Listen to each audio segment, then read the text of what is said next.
Hello, everybody. Welcome to day 2 of our AP exam review.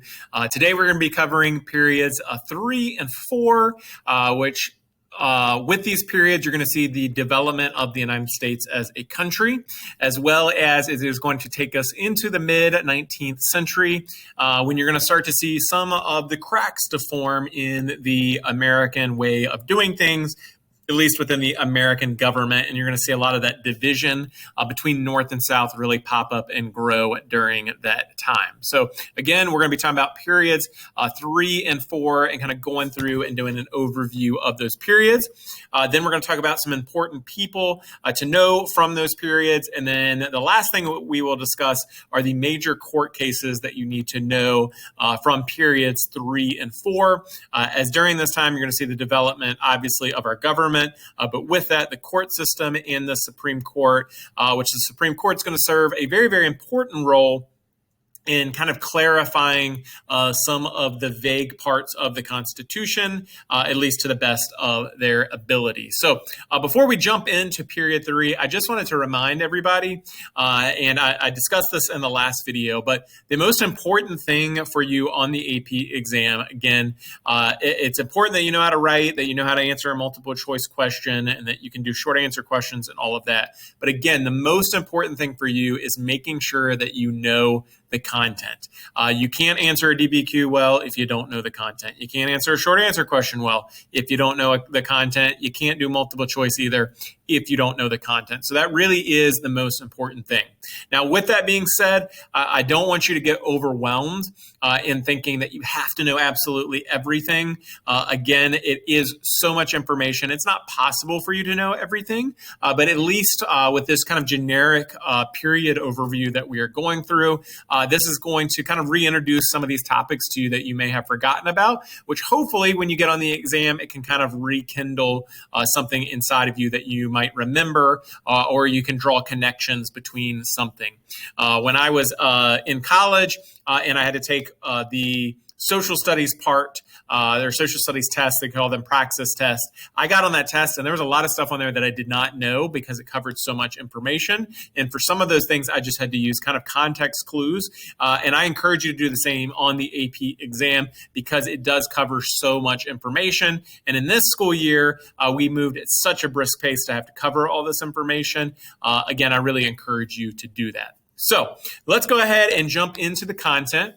Period 3 covers 1754 to 1800. And why were those dates chosen? 1754, you're going to see that's the beginning of the 7 Years' War, which most of us know as the French and Indian War. 1800 is going to take us to the election of Thomas Jefferson, which is going to be very, very important. And the reason, well, 2 reasons it's so important. You're going to have a peaceful transition of power, but also you're going to have the kind of the overall philosophy of government change with the election of Jefferson, which is why he knew it as the Revolution of 1800, is what he called that as. So period 3 covers 10 to 17% of the exam. And some of the essay topics that you could see on it is one, the 7 Years' War as a turning point. Again, I have seen that question multiple times, either in LEQ form or DBQ or even short answer question about the 7 Years' War and about how that kind of bred tension between the colonies and Great Britain. So again, 7 Years' War as a turning point. Next up, the American Revolution. Again, you don't see a ton of questions on the American Revolution itself, at least on the war, maybe on the causes and the effects of it, but not necessarily the war itself. And then comparing and contrasting the Articles of Confederation and the new U.S. Constitution. Again, that's another question that I have seen asked multiple times, kind of comparing and contrasting the two. So that's why it's important to know what each one of those did well and what was different about the Constitution versus the Articles of Confederation. So again, the first part of this really focuses on the American Revolution, and the second part of this period focuses on the formation of the early U.S. government and the fighting that you have that happens between basically Jefferson and Hamilton in the creation of that. So again, this period starts with the 7 Years' War, which was known as the French and Indian War, and this really is a war that was kind of a relic of European wars. This was due to conflict between the British and the French. And because of that, again, those old animosities from Europe carry over to the New World. And that's what is going to lead to war between the two sides, essentially over land and other issues that the two sides were having. Now, with this, again, we often know this as the French and Indian War. I would reference it on the exam as the 7 Years' War. That's what you most frequently see it referred to on the exam as well. But again, it's fought between the British and the colonists, between the French and the natives. So one of the things, kind of jumping back to even period 2, is that you're going to see that the French usually had a better relationship with the natives than the British did. And part of that is due to the fact that the French were less aggressive in their ways of trying to Christianize the natives, but also because you didn't see the French do really large-scale immigration, continuing to take over a lot of Native American land. So again, that's going to be why they side with that. Now, the results of this war, Britain would win. They would win very, very easily in this war. France would be removed from North America. Now, again, this is going to be a very important watershed event in multiple different ways. For one, you're going to see that this is the first time that a lot of the American colonists have direct interaction with British people. And most of that interaction being interaction with the British troops, which is going to lead to a couple of things. One thing, the British looked down on the Americans in a lot of ways, and the Americans resented that. And a lot of Americans are going to realize that they don't really care for the British people very much once they meet them one-on-one. Also, you are going to have the colonists who felt very, very strongly because they helped fight in the war that they should be privy to some of those new lands out past the Appalachian Mountains, like the Ohio River Valley, going out into the Ohio Territory and that. And after the war, the British, again, in an attempt to try to save money and avoid conflict with the Native Americans, they make that land off limits with the Proclamation Act of 1763. By making that land off limits, again, that makes a lot of Americans angry who said, hey, we fought in a war, we helped you win. We felt like that we should be able to get some land out of it. And the British say no. Also, the next big thing with that is that the British end their practice of salutary neglect. So what that means is that basically to this point, Britain had overall, yes, they did get involved in the colonies sometimes, but most of the time they left the colonies alone, kind of left the colonies to their own devices. At this time, because of all the debt that they got from the 7 Years' War and other issues that they were having around the world during that time, they realized that they needed to take a more active role in the colonies. And one of the major ways that they would do that is trying to enforce some sort of revenue collection, be it by taxes or whatever it might be on the colonists. Now, at this point, the colonists had largely been left alone. So that is going to cause a lot of resistance on their part. Think about it for yourself, that if your parents had no rules for you and then suddenly put in a lot of rules, there's going to be even more resistance than there might normally be to the rules. And that's basically what was happening. The colonies were resisting the British, who were really clamping down on them. Now, with this on the exam, I would definitely you want to be able to identify new taxes and what the colonists' response would be to this. As a short answer question grader on the AP exam, I know like 4 years ago, they actually had a question dealing with specific time frame. I think it was 1754 to 1776. What caused increased tension between the colonies and actually it was 1763 to 1776, what caused increased tensions between the British and the colonies. So knowing some of these specific acts is very, very good if you get a question like that. So some examples on here. Again, you have the Stamp Act, of course, which put a tax on place in place on paper and a lot of other different goods, and you had to buy this stamp and put on that. One of the responses to that is going to be the Stamp Act Congress. And we talked about this when we went through this earlier in the year. You're going to see that usually the colonies, when they pushed back against something the British would do, the British would then back down themselves. And that's what happened with the Stamp Act there. You're going to see the repeal of the Stamp Act, and then the British introducing the Declaratory Act. Sorry, I can't say that. Introducing that act, which basically says, hey, we got rid of the tax, but just so you know, in the future, we could put in a tax if we want to on you, and that we have all rights to do that. Again, not really going to work out very well, because you're saying you can do something while at the same time stopping doing what you were doing before that the colonists didn't like, that made you mad. So again, kind of confusing, but just know, again, the colonists were, they often met these things with resistance. So again, if you get a question like that, and I encourage you, remember the obvious things like that. When I graded that short answer question a few years ago, and again, it went through 1776, people forgot obvious things like the Declaration of Independence. That was a sign of resistance to British rule. Boston Tea Party, the Boston Massacre, and that kind of thing. So just remember those. Don't forget the obvious things on the exam. Now, again, you have building tension happening between the colonies and the British. And one of the things that is really going to be a spark, of course, you have the Boston Massacre that happens, but something that finally gets people and helps them to realize, and gets people really saying like, hey, independence, us being independent kind of makes sense, is going to be Thomas Paine's Common Sense. Again, he comes from that Enlightenment view of thought about the relationship between people and the government. And in Common Sense, he is going to urge the colonists to break away from Great Britain. He does it in a very, very logical way. He talks about the form and function of government, but then he lists specific reasons why the colonies should declare independence. He went back to biblical arguments. He used some arguments such as it's silly that a small island can rule such a vast continent, and that kind of thing. But the reason why Thomas Paine, again, Common Sense is so important is because the first time he made it very easy for people to read, first of all. Again, he makes it easy to read. And so more and more people in the colonies read that and kind of agree with Thomas Paine's ideas. You can see Thomas Paine pictured there, as well as George Washington.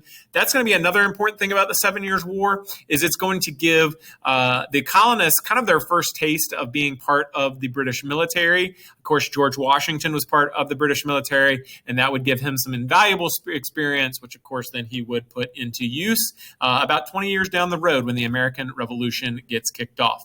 So, of course, you have the Declaration of Independence, primarily written by Thomas Jefferson, and then edited by John Adams and Ben Franklin. Of course, it was inspired by Common Sense and the writings of John Locke. You can see that all throughout the Declaration. Jefferson goes and does a whole list of the grievances in the Declaration of Independence. Again, that idea came directly from Thomas Paine. Locke, Jefferson's whole idea of life, liberty, and the pursuit of happiness, again, is a play, or it comes from John Locke's idea of life, liberty, and property. And again, I already mentioned the list of grievances there against the king. Now, in the colonial war for independence, you are going to see that the odds were definitely stacked against the colonists in so many different ways. First of all, you had a lot of loyalists here in the colonies who did not want to declare independence. They wanted to remain loyal to Great Britain. Not only did you have a lot of loyalists, but you also had a lot of people that were neutrals, that just wanted to stay out of war.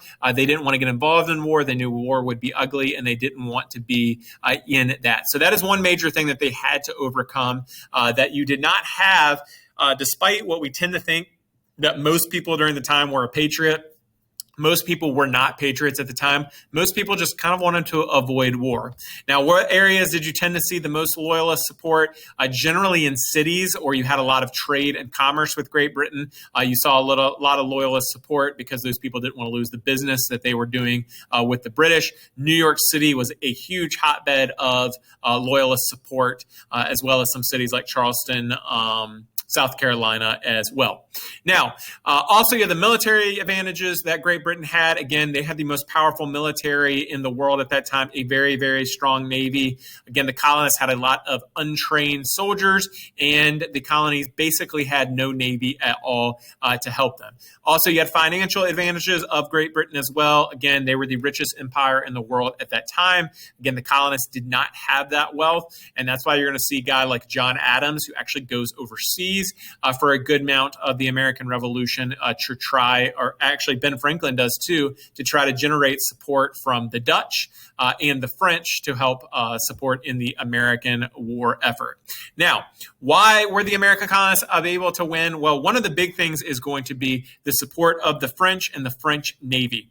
When they finally get that recognition after the Battle of Saratoga, which showed the American military could win and defeat the British on open fields of battle, that is when support with the French would come. Now, again, remember the 7 Years' War, the French were embarrassed in that, so they had a little bit of a grudge with the British, you could say, which again encouraged them to get involved in the American War for independence. You also had with that, again, the commitment to the war effort, that even though America was divided on whether or not to fight in this, that there was a political and military commitment to that. Again, another thing, home field advantage, you could say, would be good. Plus the fact that as the American Revolution dragged on, the British people themselves said, why are we still fighting in this war? Because most people don't realize, if you look at the timeline of the American Revolution, it started in 1775, and the Treaty of Paris was not signed until 1783. So that is a good period, good bit of time to be in a war there, where you're really not sure why you're actually fighting in that war. So, of course, the Americans would win in the American Revolution, and then they would have to create a government. Now, the first government had been created as basically a wartime, a tool of wartime, basically, so you had some way to administer government during the wartime, and that was created under the Articles of Confederation. Again, Articles of Confederation basically was set up just to be able to handle the American Revolution. It created a very, very weak central government. Again, remember that the colonists are coming from a very strong government, at least in their view, dealing with the king and the British Parliament. So they create a very weak central government, basically something that would hold the 13 colonies together during the war. Under that articles, they could not tax. There was no national military. 9 out of 13 states had to pass laws, and all 13 states had to agree to amend the articles, which I always joke with my classes. It's hard to get a group of people to everybody to agree on something. Somebody's always going to have a complaint about that in some way. So the Articles of Confederation, again, they served well at what they did during the war, well, moderately well. You'll see that George Washington often complained that he didn't have the troops that he needed, and he didn't have the money and supplies that he needed during that. Now, one of the areas, when you were looking at the Articles of Confederation, one of the things that it did really, really well was the creation of the Northwest Land Ordinance. You will see different names for this. You'll see the Northwest Ordinance. Some people just talk about the Northwest Territory. And what that area was during this time, again, we tend to think about the Northwest today of like Washington and Oregon, but during this time, it was the areas of like Wisconsin, Michigan, Ohio, Indiana, Illinois, in that area. So under the Articles, they came up with the process of those areas basically being a territory and then later becoming a state. So it institutes that process for admitting states into the Union, saying they had to have 60,000 people living there. It also outlawed slavery in the Northwest Territory, which again, that's going to be a very, very big and very, very important thing there, that it does outlaw slavery, and it established public education in those areas as well. So again, some things that are going to kind of become foundational to our American system of doing things is going to be part of this, like the idea more of equality, again, getting rid of slavery, also with equality, public education, the right that, or the idea that everybody has some sort of right to be educated during this time, and that process for admitting states as well. So, Articles of Confederation, it becomes very clear that the Articles of Confederation were not going to work. They were simply too weak.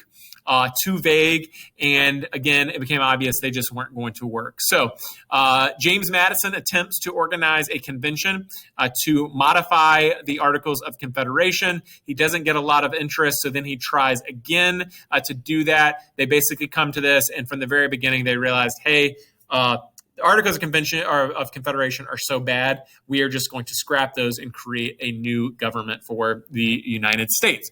And that is where you get the U.S. Constitution. Now, the Constitution is based on the idea of federalism, which is shared power between the state and the federal government. Federal law is still going to be the supreme law of the land, but there's still going to be shared power in those levels of government, federal, state, and local governments. Also, you're going to have separation of powers, which is why we have three branches of government: the legislative, executive, and judicial branch. And the purpose of that, again, is to keep one branch of government from becoming too powerful. Again, remember that these guys are coming from living underneath the British. They weren't happy with how much power the king had during that time.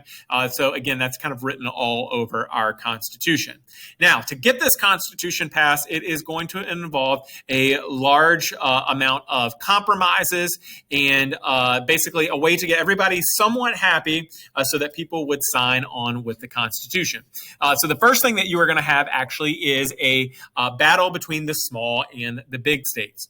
Under the Articles of Confederation, every state was given equal representation under the Articles of Confederation. Now, big states felt like that this was unfair, like Virginia. They said, why does Rhode Island, who is a very, very small state, get the same amount of representatives of Virginia, which at the time was the largest state in the Union? So the first compromise is going to involve that, and that is what gives us the Great Compromise. You have two plans that pop up: the Virginia plan and the New Jersey plan. Virginia plan did representation based on population. New Jersey plan did representation based on just being a state. And so with that, basically we take those two plans, we meld them together into the Connecticut Compromise, also known as the Great Compromise, which established a bicameral legislature. So today, if you look at our Congress, it is broken into a Senate and a House of Representatives. The Senate is basically the New Jersey plan, where every state has two senators, and the House of Representatives, which is based on the population of the states, that is the Virginia plan. So again, they took the best two ideas there that they had, they melded them together to create what we have today. Also, the next question was going to be how to count slaves. Of course, southern states, or states that had slavery, they said, hey, slaves should count towards our population number. Again, the reason they wanted them to count towards the population number is higher population, greater representation that you would have in that government. Of course, northern states said no, slaves should not count towards your total population. So what compromise do they come up with during this? They do come up with the 3/5 compromise, where 60% of slaves would count as population towards representation. Again, very kind of notorious representation, where you're saying that an African only counts for 3/5 of a person. But this was enough to appease both the South and the North. And again, compromise is kind of be the key to creating the Constitution. Also, you would have the slave trade compromise, which outlawed the international slave trade after 1808. And again, you can see they kind of kicked that can down the road. Most people at the Constitutional Convention, critics today like to give the Founding Fathers a really hard time about not doing more about slavery. But again, they're looking at it the perspective of, we're trying to create a new country, and if we do something that is going to tick off half the country, we're not going to be able to do the Constitution or keep this new nation together. So that's why you're going to see they kind of handle slavery, unfortunately, in the way that they did. Now, again, Constitution did not deal with the issue of slavery. It simply postponed it, and that is going to lead to big issues, obviously, in 1861 with the American Civil War. Now, the second part of this is going to be the Bill of Rights. You're going to have two sides that form at the Constitutional Convention, or after the Constitutional Convention: the Federalists and the Anti-Federalists. Now, these are not the first two political parties. Even though one of the first political parties is the Federalists and the Anti-Federalists are not the first two political parties. They are simply two sides that respond to the Constitutional Convention. The Federalists believed in the importance of passing the Constitution and the power of the federal government. Anti-federalists were very, very concerned about a federal government that would be too powerful and take away from the rights of the people. And so with that, and the argument between the two sides, again, you're going to see Patrick Henry is going to be a very, very famous anti-federalist who warned repeatedly, even during the Virginia ratifying convention, about the danger of this new federal government. And actually, if you look at a lot of things that he said, they've actually come true today. So shout out to Patrick Henry for having some foresight and seeing some of the problems of the Constitution. So, and one of the ways to help appease the anti-federalists, you are going to see the Bill of Rights is added to the Constitution after the Constitutional Convention, and it was a way to get the anti-federalists on board with signing and agreeing to the Constitution. With the Bill of Rights, it's going to be, of course, 10 amendments and guarantees some of the fundamental rights within our republic, such as the right to free speech, the right to bear arms, the freedom of worship, freedom of religion, all kinds of different things the Bill of Rights deal with. But again, the Bill of Rights was added to the Constitution in response to the anti-federalists and to get the support needed. Because again, if you look at the ratifying conventions in both Virginia and New York, which were the biggest states at that time, both of those states, it only passed by a razor-thin majority because again, you did have a lot of disagreement. So adding the Bill of Rights or agreeing to add the Bill of Rights is going to be what got some people on board with it and eventually gets the Constitution passed. Now, another important thing to know about the American Revolution is that it is going to breed other revolutions around the world. As people start to look at the model for what the colonists did here, you're going to see that that's going to lead people in other countries to say, hey, we want similar freedoms for our country. So the ideals of the Declaration of Independence and the American Revolution do spread around the world. First of all, you're going to have the French Revolution that happens. Now, we're going to talk about the French Revolution some more because the French Revolution is actually going to cause a lot of issues here in the United States. But the French Revolution was inspired by Enlightenment ideals. And again, you're going to see the French, even though the French Revolution kind of goes off the rails, that it started with an inspiration from the American Revolution.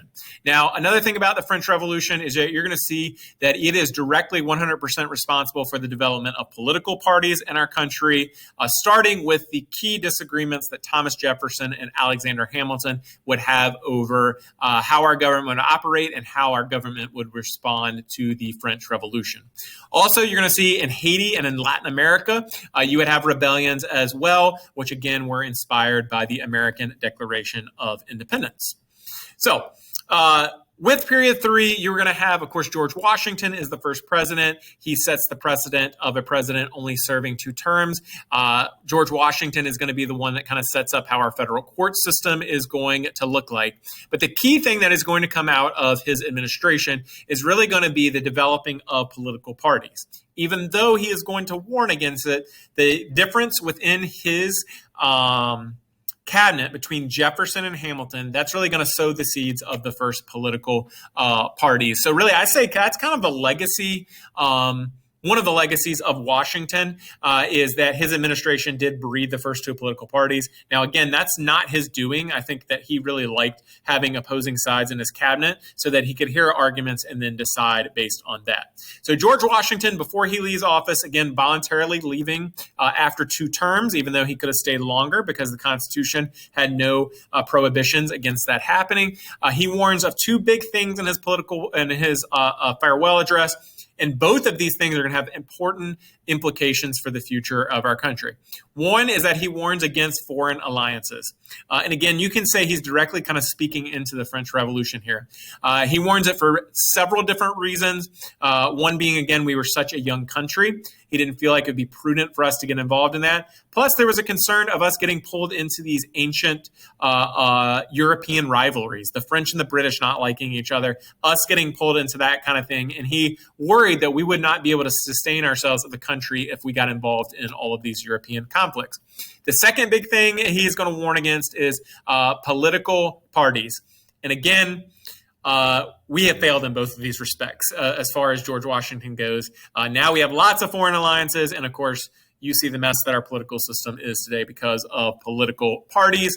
And you will see, again, political parties pretty much form as he is leaving office. The foreign alliances, actually, we do hold pretty good in that until basically after World War II, which is period 8. And then that's when we would get involved in the United Nations, which is that foreign alliance, though.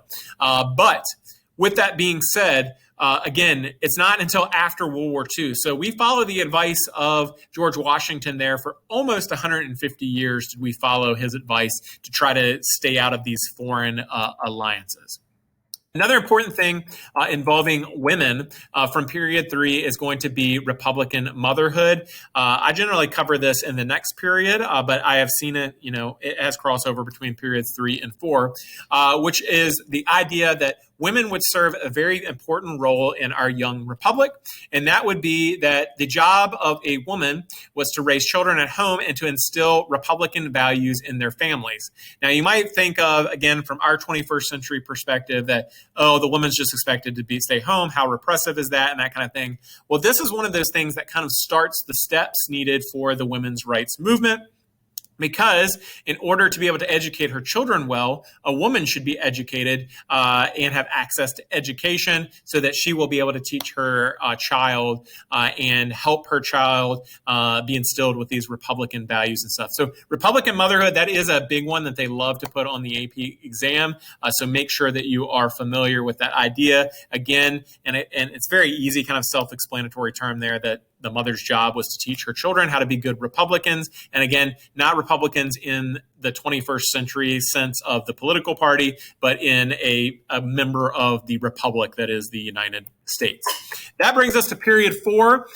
Period 4 is an interesting one. Again, you're going to see kind of the development of the early United States, the development of a U.S. culture, and then also you're going to see some divisions start to pop up that are really going to grow in period 5, which takes us into the Civil War. So again, this is roughly 10 to 17% of the AP exam. Essay topics could include reform movements inspired by the Second Great Awakening. Again, the Second Great Awakening is one that AP loves to cover because Second Great Awakening is going to be another one of those things that's going to kind of be something that spurs on the women's rights movement within this country. Westward expansion and impact on slavery. Again, we'll talk more about that as we jump into this, but as we expand out west, you're going to see that's going to have a massive impact on slavery, but also it's going to have a massive impact on the tension between the free and the slave states, or the North and the South. Also during this time, you would have the market revolution, which would have a huge impact, especially on the northern United States. Now, again, looking at this, we already talked about 1800 is the election of Thomas Jefferson.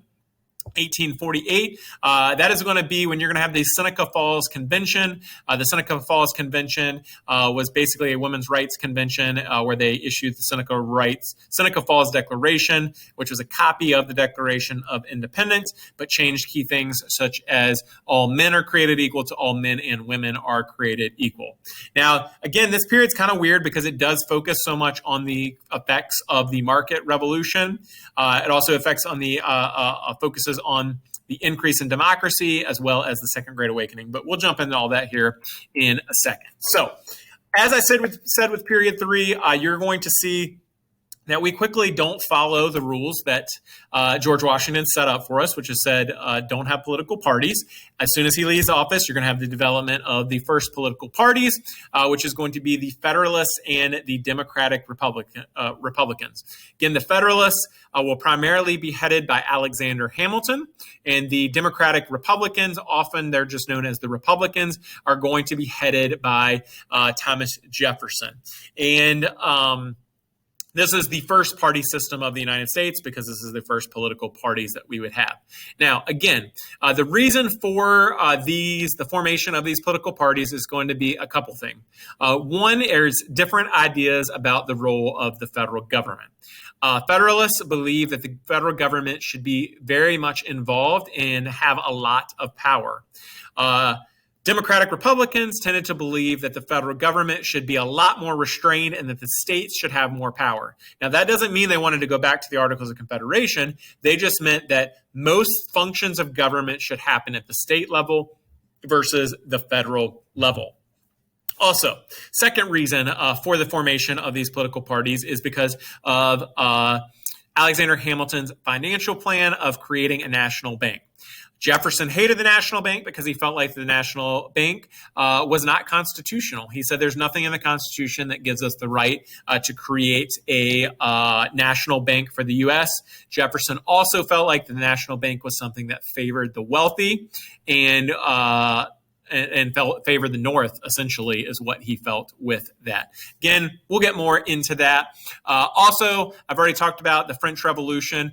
You're going to see that in the French Revolution, again, when it turns into all of Europe warring with each other, you're going to see that Alexander Hamilton supports England in the French Revolution, whereas Jefferson and the Republicans, they tend to favor the French in this. Again, Jefferson has spent a lot of time in France, and he saw the French Revolution really being an extension of the American Revolution. Alexander Hamilton, though, again, he's looking at it from a perspective of we can make a lot of money trading with Britain in wartime, and that's why he supported Britain with that. So when you're looking at the first two groups of political parties, you're going to see the Federalists tended to be upper classes.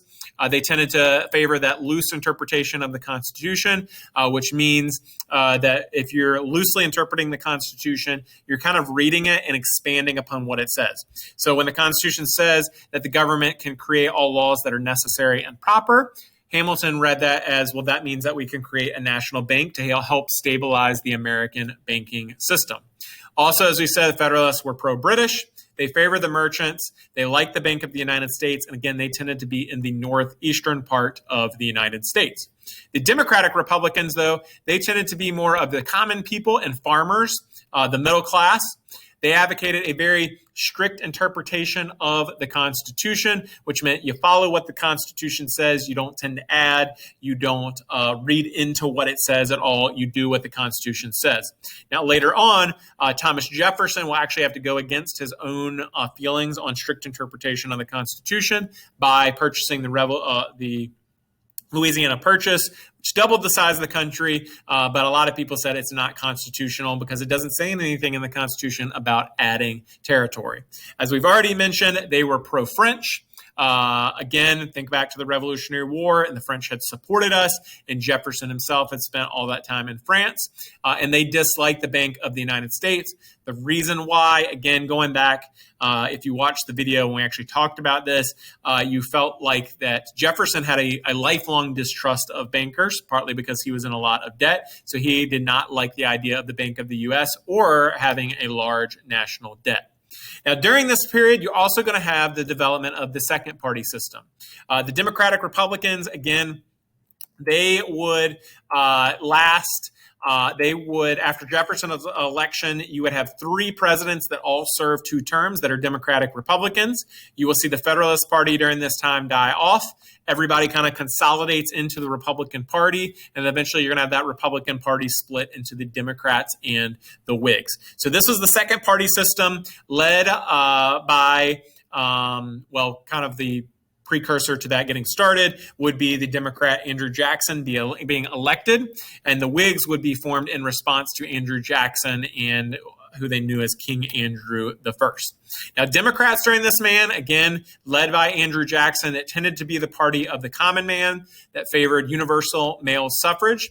The spoils system, which again, under Andrew Jackson, the spoils system is the idea of to the victor goes the spoils. So I get elected president and I can pick people that I like to be in positions versus just having the most qualified people in that. Also, the Democrats, you're going to see that they wanted to lower tariffs. The Whigs, we're going to talk about the American system here shortly, but they tended to favor tariffs, wanted a stronger federal government.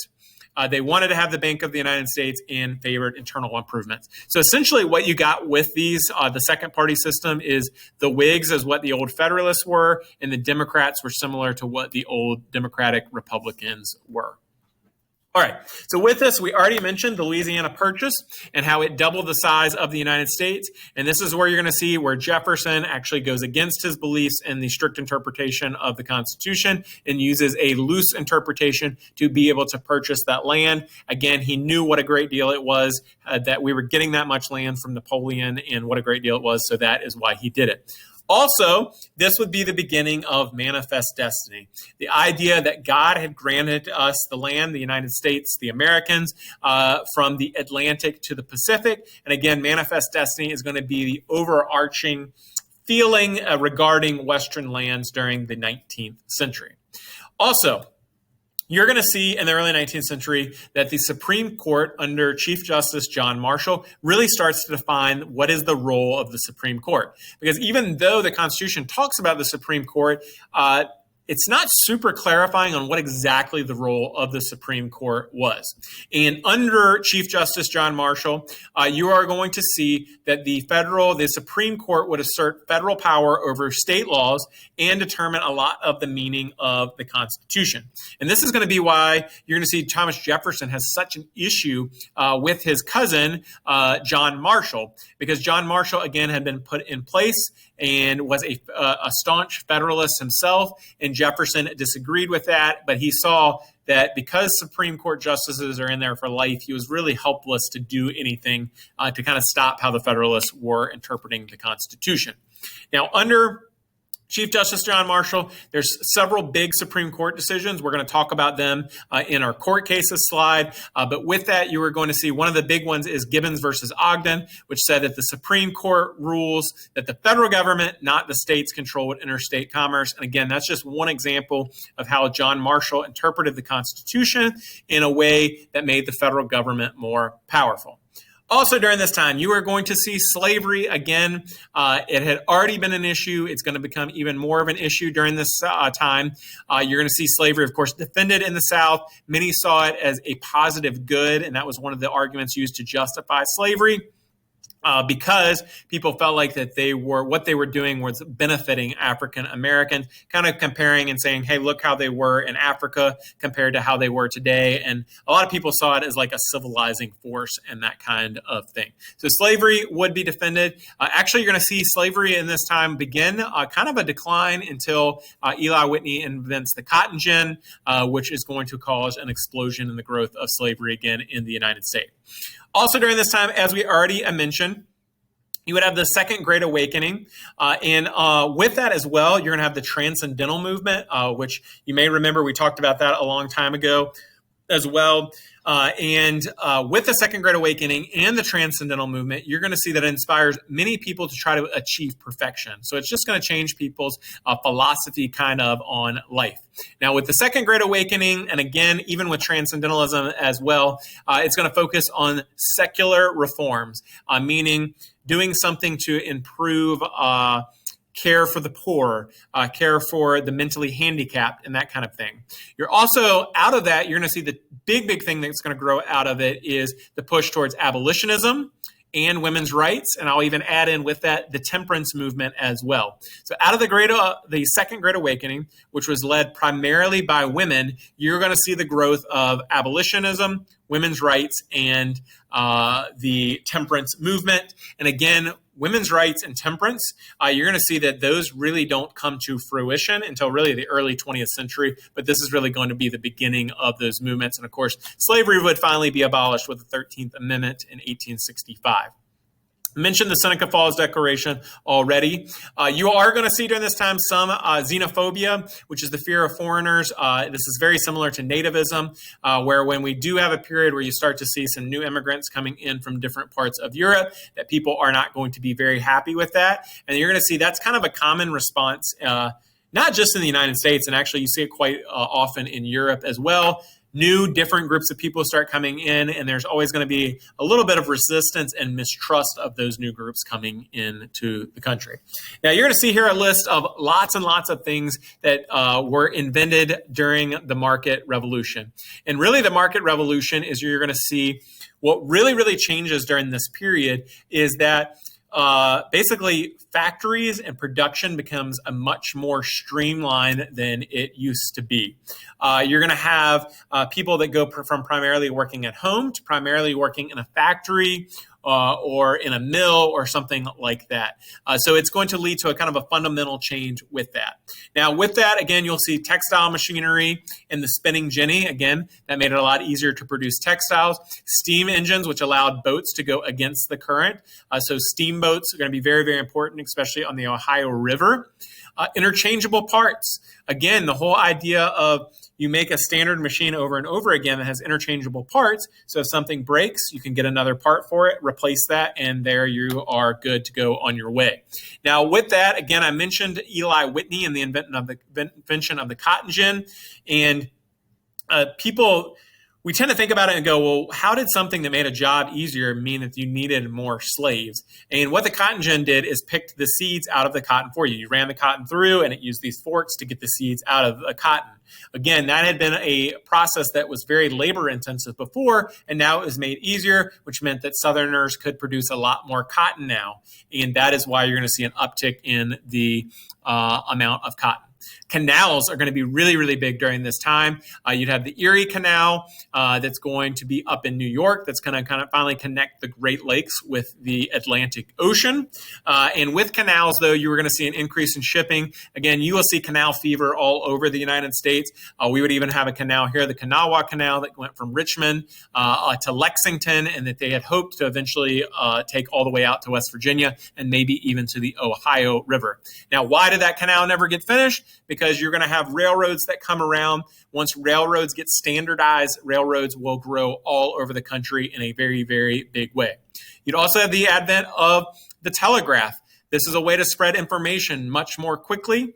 Telegraphs would be very important during the Civil War. You're going to see that one of the first things armies tried to do is either sever their enemies' telegraph lines or set up their own telegraph lines to be able to stay connected with the leadership of the government. You'll also have agricultural improvements outside of the cotton gin. You'll have the advent of John Deere's steel plow and the McCormick reaper. Again, every time that you make these agricultural jobs easier to do, that means that you could increase production. Now, the American system here. Now, this is something that I referenced earlier. And the American system is going to be something that you're going to see President Andrew Jackson hates. But Henry Clay is going to be the biggest proponent of the American system. And basically, the American system is kind of going back to the way that the Federalists wanted to do things. There's going to be three parts of the American system: the Bank of the U.S., tariffs, having high tariffs to help fund the Bank of the U.S., but also to help and fund internal improvements. Now, again, this was something that was seen much more important in the North and the Midwest, which would have a lot more production ability than the South. And the reason Henry Clay wanted this and Whigs wanted this system so much is they thought it would help unify our economy. Again, you're going to see that largely it's going to benefit the North and the Midwest, and Southerners aren't going to see much of a need for that. Because you have so many more jobs in the Northeast, as well as some of the political conditions going over in Europe, you're going to see that you have more immigrants coming into the United States. You're going to have the Irish coming to the cities, the Germans who tend to go out into the Midwest and settle there as farmers.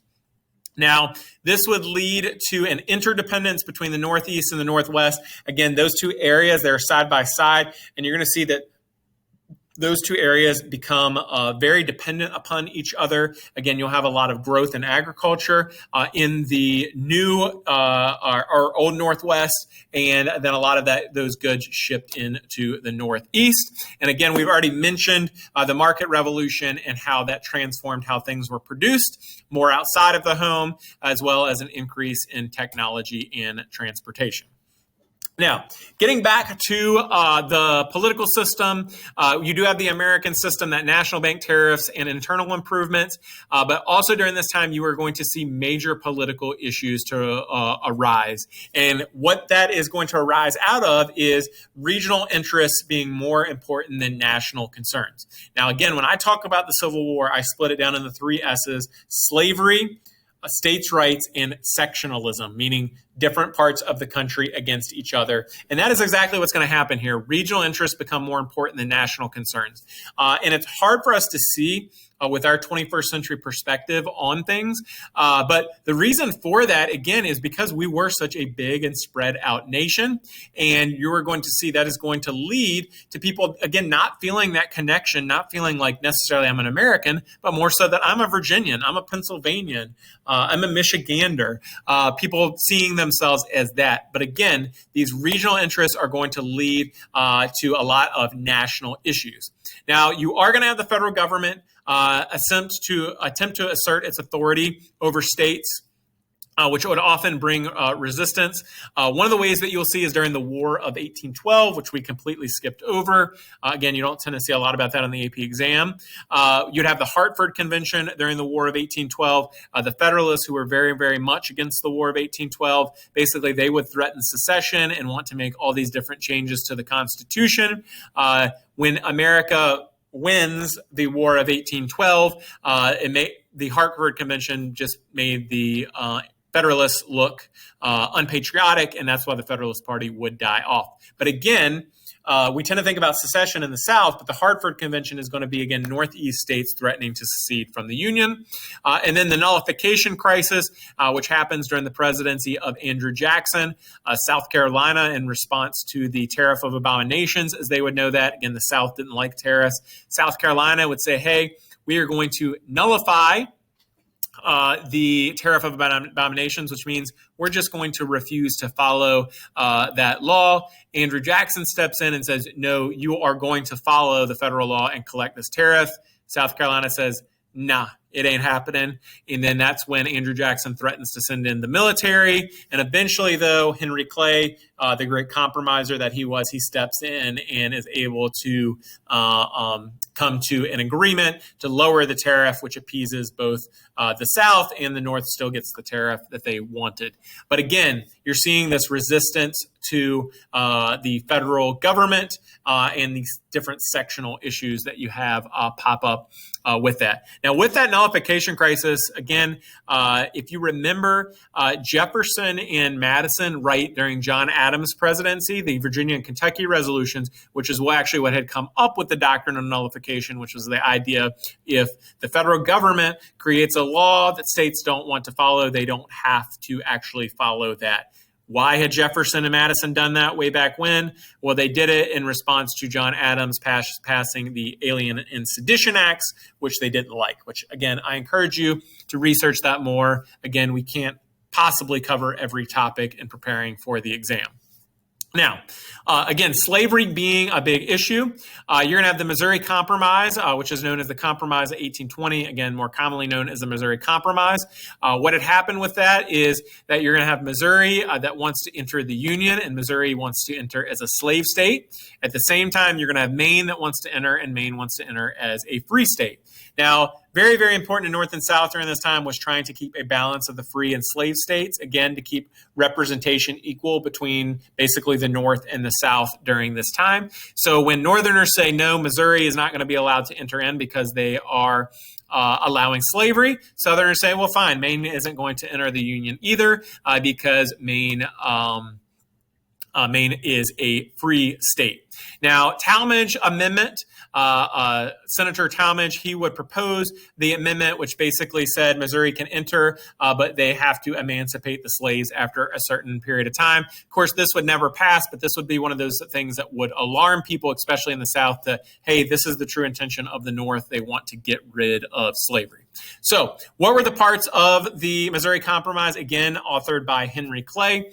One, Missouri would be entered as a free state. Missouri would enter as a slave state. Maine would enter as a free state. Now, the key part of this is going to be to try to settle issues in the future with states entering. And again, at this time, we only go through the Louisiana Purchase. That's the only land that we have.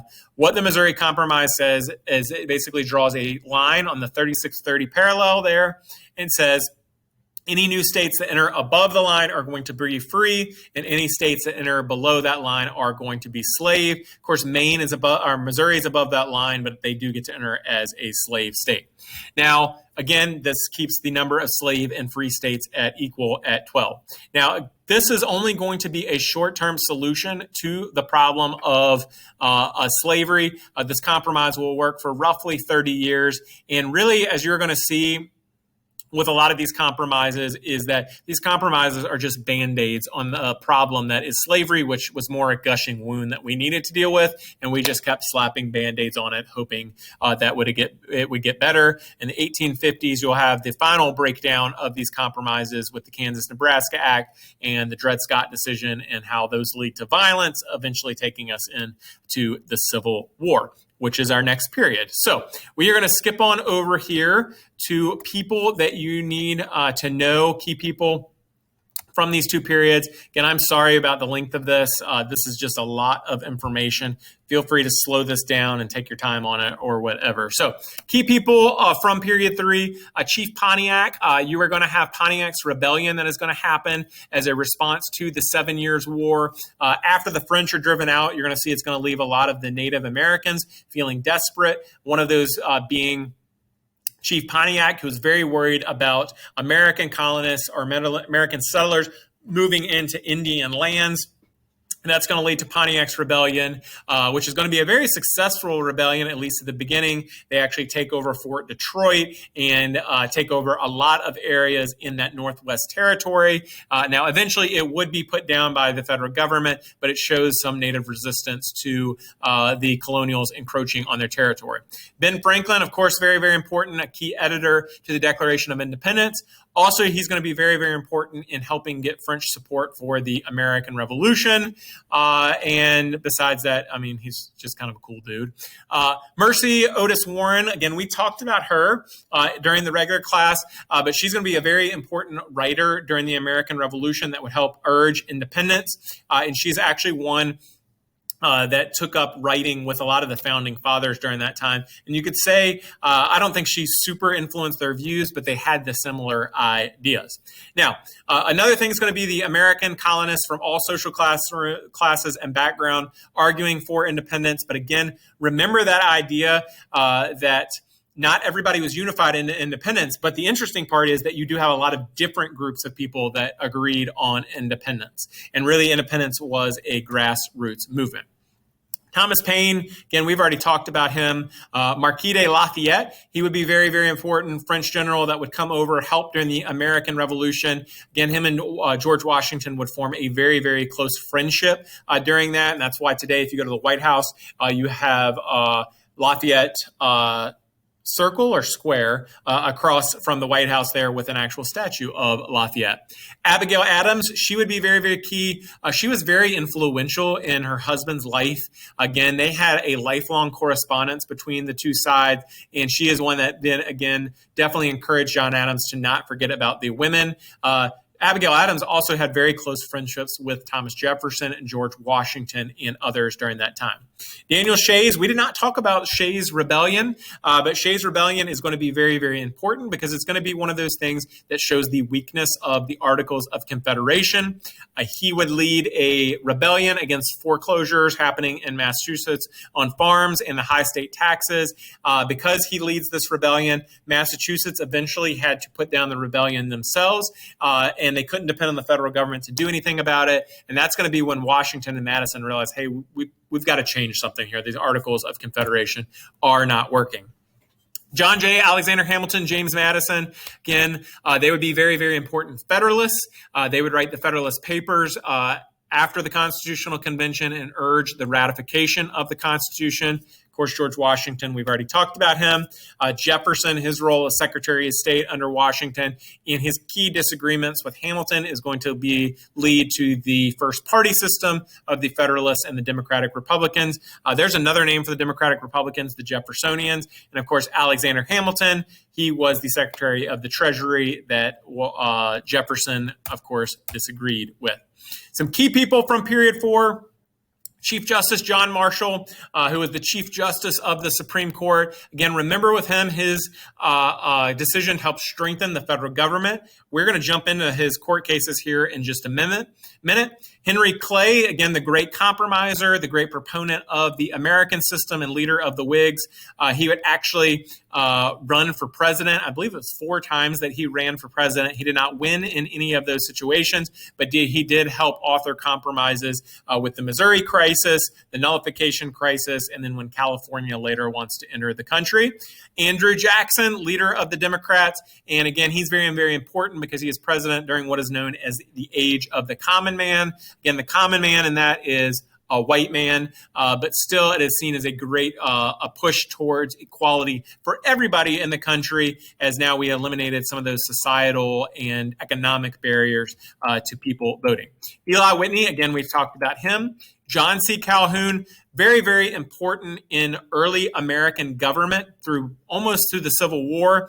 He's one that talked about slavery as a positive good, and he would be a very, very staunch proponent of the idea of states' rights and that the power of the states should trump those of the federal government.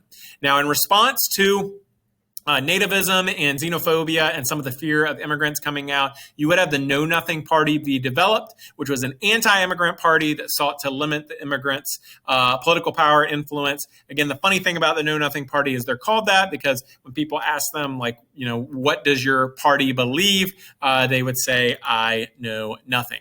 Now, with that, again, some key people that you were going to have that result from the Second Great Awakening and some of the social reform movements that come out of that are some abolitionists, Denmark Vesey, who plans the largest ever slave rebellion in South Carolina, the Nat Turner slave rebellion that happens here in Virginia in 1831, and where you have, I think, about hundreds of whites killed when Nat Turner leads that.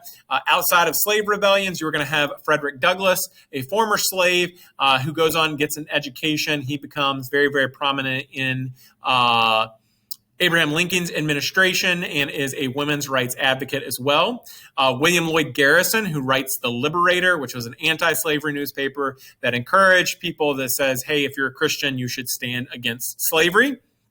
John Brown, again, we'll jump into him kind of next period, but he would lead some of the rebellion that you're going to see happen in Kansas in the 1850s, in the Harper's Ferry rebellion as well, which will lead to his death. But again, he's one of those people that kind of leads to more tension between North and the South. And then Harriet Tubman there, who is a very important part of the Underground Railroad.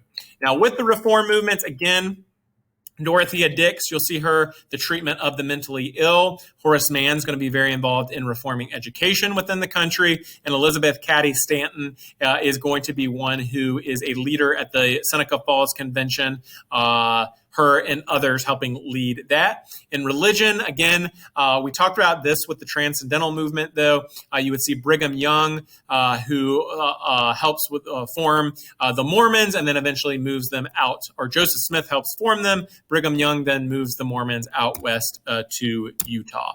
Again, I quickly went through those. Go back and review those on your own time. And then lastly, that brings us to some court cases that you need to know from this period. Again, court in the early 19th century, not many people knew what the role of that is, and it would finally be defined in the Supreme Court case Marbury versus Madison. This case is very, very important. Again, you don't need to know the details of the case. You just need to know in that John Marshall establishes the idea of judicial review. Judicial review is very, very important because that means now the Supreme Court can step in and declare something unconstitutional. They can say, hey, President, you can't do that. That's unconstitutional, and it nullifies what the president did. Or they can step in Congress and say, hey, you passed this law. It doesn't pass the test of the Constitution, so it is invalid. So Marbury versus Madison, very, very, very important fundamental case for the development of our country. Also, you're going to see during this time McCulloch versus Maryland. That's where you have Maryland that challenges the idea of a national bank and says that a national bank is unconstitutional. The Supreme Court steps in and says, hey, there are implied powers of the federal government, meaning that there are things in the Constitution or the things the government can do that are not within the Constitution or not specifically listed. great example. Today we have an Air Force. Back then they didn't have planes, so they didn't know that they, could later have an Air Force. It also said that states could not tax the national bank either, which is what Maryland was doing. We've already talked about Gibbons versus Ogden, which again basically said the federal government can step in to disputes that you have between states. You would have also the federal government working to help support the development of internal improvements within the country with the Charles River Bridge case in 1837. We didn't really focus on this when we talked about and went through the class. I'd never really seen much AP really any AP questions about this. But again, this is an example of something that you could throw into a short answer question that shows the idea that the federal government, again, can step into certain situations, such as they did in this, and basically said, hey, this company cannot have a monopoly on the Charles River. Now, we will get to Dred Scott in our next unit. Thank you guys for sticking with me through this and going through these two very, very important periods of American history. Again, next class we'll cover periods 5 and 6 and go through those. Again, you don't have to sit through all this in one setting. I know I'm at the end of the video saying this now, but I hope that you get something from this. Again, knowing the information is very, very important to doing well on the AP exam. Feel free to shoot me an email or ask any questions that you might have about the information that we covered today. Again, even though we are now at 1 hour and 5 minutes almost, I didn't cover everything that there is to cover. So I encourage you to use other resources you can to review. Thank you again for sticking with me through this, and I hope you have a great day.